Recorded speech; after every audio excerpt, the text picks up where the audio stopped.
তীব্র জ্বালানি সংকট ও গ্যাসের ঘাটতি মোকাবেলায় দেশে ছাদভিত্তিক সৌর বিদ্যুতের বড় আকারের সম্প্রসারণে নেমেছে সরকার। আগামী ১ বছরের মধ্যে বেসরকারি সেবাদাতাদের মাধ্যমে ৪,০০০ মেগাওয়াটের বিদ্যুৎ উৎপাদনের লক্ষ্যমাত্রা নির্ধারণ করা হয়েছে। ২০৩০ সালের মধ্যে জাতীয় গ্রিডের ২০% বিদ্যুৎ নবায়নযোগ্য উৎস থেকে যোগানের যে মহাপরিকল্পনা, তারই অংশ হিসেবে বেসরকারি বিনিয়োগকারীদের জন্য এই খাত উন্মুক্ত করা হচ্ছে। যারা আগামী ৬ মাসের মধ্যে সৌরবিদ্যুৎ প্রকল্প স্থাপন সম্পন্ন করবেন, তারা তাদের অতিরিক্ত বিদ্যুৎ লাভজনক দামে সরকারের কাছে বিক্রি করার সুযোগ পাবেন।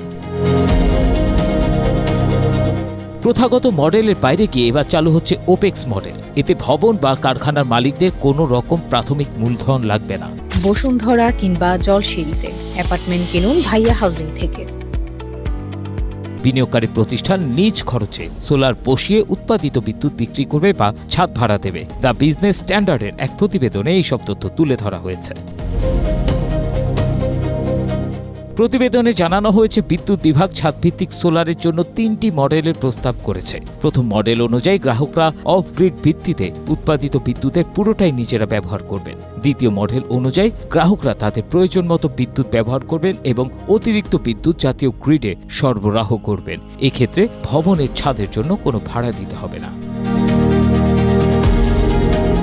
তৃতীয় মডেল অনুযায়ী গ্রাহকরা উৎপাদিত বিদ্যুতের একাংশ ব্যবহার করবেন এবং বাকিটা গ্রিডে সরবরাহ করা হবে। আর ছাদে সৌর বিদ্যুৎ ব্যবস্থা স্থাপনের সুযোগ দেওয়ার বিনিময়ে ভবন মালিক ছাদের ভাড়া পাবেন। এই তৃতীয় মডেলের মাধ্যমে কোম্পানিগুলো কারখানা, অফিস ও অন্যান্য ভবনের মালিকদের কাছ থেকে কোনো প্রকার প্রাথমিক মূলধন না নিয়ে সোলার সিস্টেম স্থাপন করতে পারবে। সরকারের পরিকল্পনা অনুযায়ী সেবা প্রদানকারীরা সেচ ব্যবস্থা, সৌর বিদ্যুৎ চালিত হিমাগার, বৈদ্যুতিক যানবাহন চার্জিং স্টেশন, ভাসমান সৌর প্রকল্প এবং অন্যান্য নবায়নযোগ্য জ্বালানি প্রযুক্তির জন্য প্যাকেজ তৈরি করতে পারবে।